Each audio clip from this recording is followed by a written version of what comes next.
एक बार मुख्यमंत्री योगी आदित्यनाथ का एक बयान आपको गौर से सुनना चाहिए।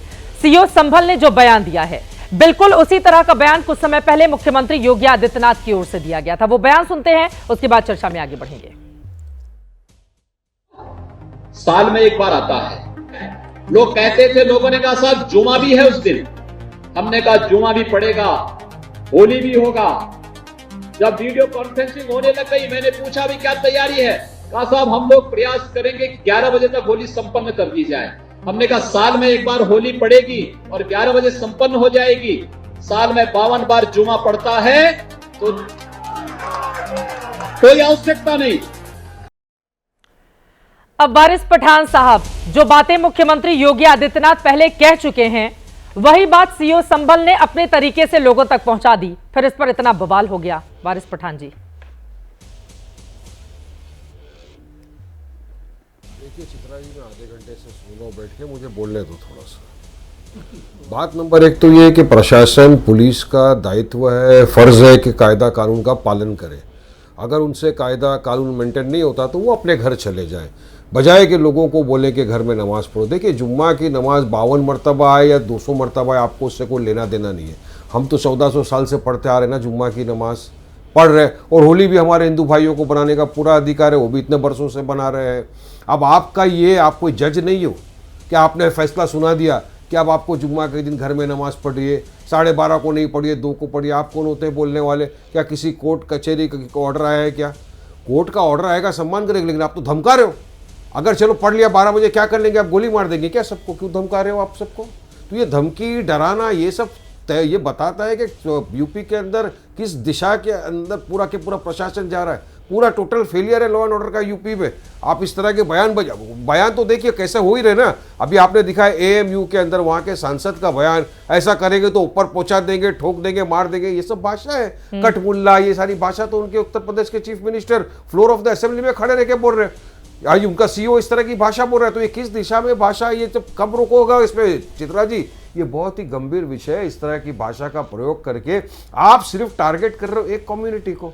आप मुसलमानों के प्रति सिर्फ नफरत फैलाने की बात कर रहे हो। जुम्मा की नमाज घर में कैसा पड़ेगा आदमी, बताइए मेरे को। उसमें तो खुतबा होता है ना, खुतबा सुनना वाजिब है इंसान के लिए, तब जाके जुम्मा की उसकी नमाज होगी। और इतने बरसों से पढ़ते आ रहे, इतने बरसों से पड़ी रहना, वहां पे कोई प्रॉब्लम हुआ, लफड़ा हुआ नहीं हुआ। अभी किसी ने यहाँ पे बात की रमजान की, बीजेपी के प्रवक्ता ने, कि वहां पे तेलंगाना में ऐसा कर दिया 1 घंटे की, बिल्कुल दिया है। अब मैं बताऊंगा इंपॉर्टेंट बात क्या है यहाँ पर। रमजान में चित्रा जी, रोजा मुसलमान के ऊपर फर्ज है। 4 बजे उठता है, सुबह सहरी करने, 6 बजे नमाज पढ़ता है, काम पे चले जाता है, भूखा प्यासा काम करता है। 5 बजे की जगह अगर 4 बजे गवर्नमेंट मुलाजिम को सरकार छुट्टी दे देती है तो हेवंस वोंट फॉल, कुछ किसी का खराब नहीं हो जाएगा। और तेलंगाना ने तो दिया है, बरसों से चल रही है प्रथा। आंध्र प्रदेश, जहां पे चंद्रबाबू नायडू, पवन कल्याण गारू मोदी के साथ में हिस्सा है सेंट्रल गवर्नमेंट के अंदर, अगर वो हट गए तो मोदी सरकार भी गिर जाएगी। तो वो लोगों ने आंध्र प्रदेश में 11 फरवरी के दिन नोटिफिकेशन निकाला है। उन्होंने भी 4 बजे तक की सबको इजाजत दी कि आप जा सकते हो 1 घंटा घर पहले। तो क्या हरकत है? क्या आप उनके साथ रिश्ता तोड़ देंगे? या बैठे बीजेपी के प्रवक्ता, में उनसे सवाल करूंगा डायरेक्ट कि शर्मा जी बताइए, अभी आपने रमजान को लेकर बात करी ना, तो आंध्र प्रदेश की सरकार ने छुट्टी दी है मुसलमानों को 1 घंटे के लिए घर पे जाने की। आप उनसे रिश्ता तोड़ेंगे? नहीं तोड़ेंगे आप, मुझे पता है, क्योंकि आपको सिर्फ अपनी गंदी राजनीति, सियासत चमकाना है। इसलिए नफरत फैलाना बंद करिए, कायदा कानून सब पालन करेंगे। हम तो हमारे हिंदू भाइयों से भी रिक्वेस्ट करेंगे आपके चैनल के जरिए से कि आप भी मुसलमान ही देश का ही, आप ही का भाई, आप उन पे कलर फेंकने से परहेज करिए। हम मुसलमान भाइयों से भी रिक्वेस्ट करेंगे, देखिए सब इंसान को अपना अपना त्यौहार मनाने का पूरा अधिकार है, हमको भी पूरी तरह से समर्थन करना चाहिए। कोई जो इनकी जो गंदी मानसिकता वाले कुछ लोग हैं जो चाहते हैं कि वातावरण खराब हो, ऐसी मानसिकता वालों की नीयत को पूरी तरह से हमको उल्टा करना है। हमको प्यार मोहब्बत से सबको त्यौहार मनाने देना चाहिए।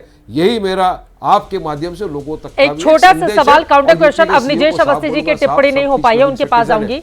वारिस पठान जी, आपने कहा हिंदू भाइयों से गुजारिश है कि वो मुसलमान भाइयों के ऊपर रंग नहीं बरसाएं, लेकिन मुसलमान भाइयों से आपने ये गुजारिश क्यों नहीं कही कि भाई अगर कोई हिंदू भाई आपको रंग लगा देता है तो गले मिलकर उसको होली मुबारकबाद दे दो? आप लोग भी तो एक ही लाइन चलते हैं ना वारिस पठान साहब। अब हिंदू भाइयों से कहिए कि रंग मत डालो, अरे रंग डाल दिया अपना जानकर, तो गले मिला। नहीं सुना मैंने पूरा बयान, मैं रिवाइंड करा के सुना भी सकता। हाँ, रमजान में रोजदार है, रोजा रख के कोई आदमी नमाज पढ़ के निकलेगा, उसके ऊपर आप कलर डाल देंगे, ये अच्छी बात है क्या? और मुझे यकीन है कि कोई हमारा हिंदू भाई इतना बेवकूफ नहीं है, शाम तक तो होली इतनी होती भी नहीं है, शाम तक तो पानी वाली होली खत्म भी हो जाती है। ये सिर्फ कोई लोग हैं हाँ। जो भड़काने की कोशिश कर रहे हैं। लेकिन आपको भी उस पक्ष को भी समझाना होगा ना। खत्म दोनों ही लोग अगर अपने अपने पक्ष को समझाएं तो मुझे लगता है कि एक बेहतर स्थिति की ओर पहुंच सकते हैं। आप बोल लीजिए। फिर वारिस पठान साहब, अगर मान लीजिए कोई बच्चा किसी पे रंग डाल, नहीं, वारिस पठान साहब देखिए, चित्रा जो कह रही है उसको समझिए। उनका कहने का मतलब है आपकी तरफ से ये अपील भी होनी चाहिए बिल्कुल कि अगर कोई धोखे से डाल दे, कोई बच्चा डाल दे, कोई उसमें डाल दे, तो उसको भी उतनी गंभीरता से न लेके उसको प्यार से समझा के आगे निकल जाए, बजाय कि उसको लेके कोई झगड़ा नहीं। और होली का तो कहा जाता है ना कि बुरा न मानो होली है, तो उधर वाले भी गले मिलकर निकल जाए होली की मुबारकबाद देते हुए। सीओ की बात पे विवाद है, बात सीओ की बात पे विवाद है। उन्होंने कहा मुसलमानों को आप घर पे रहो। चलो, अगर मैं पूछता हूं, आप ये बात हमारे हिंदू भाइयों को बोल सकते हो कि आप घर पे बैठ के होली खेलो, बाहर बताओ। अब 52 बार होली है, उन्होंने क्या कहा कि 52 बार आती तो उनको कह दिया जाता। तो क्यों आप भरम फैला रहे हो? क्यों आप झूठ फैला रहे हो?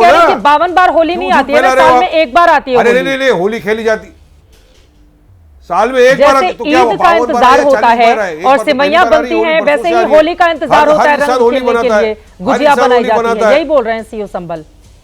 कोई किसी को डिस्टर्ब नहीं करता। डिस्टर्ब सिर्फ सरकार कर रही है, प्रशासन कर रही है, यूपी की सरकार कर रही है, ध्यान भटकाने के लिए।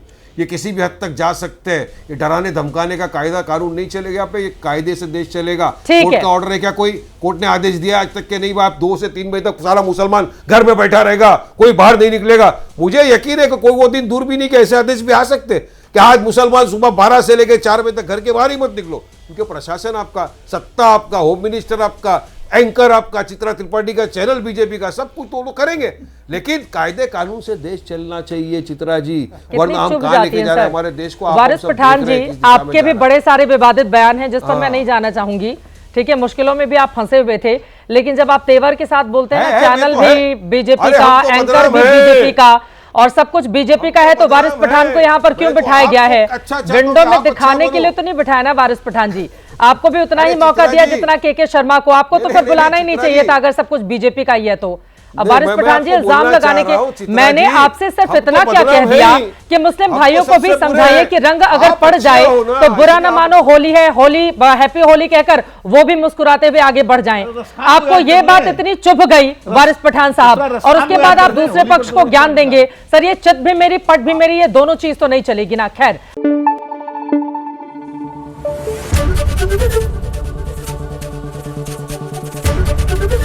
एबीपी न्यूज आपको रखे आगे।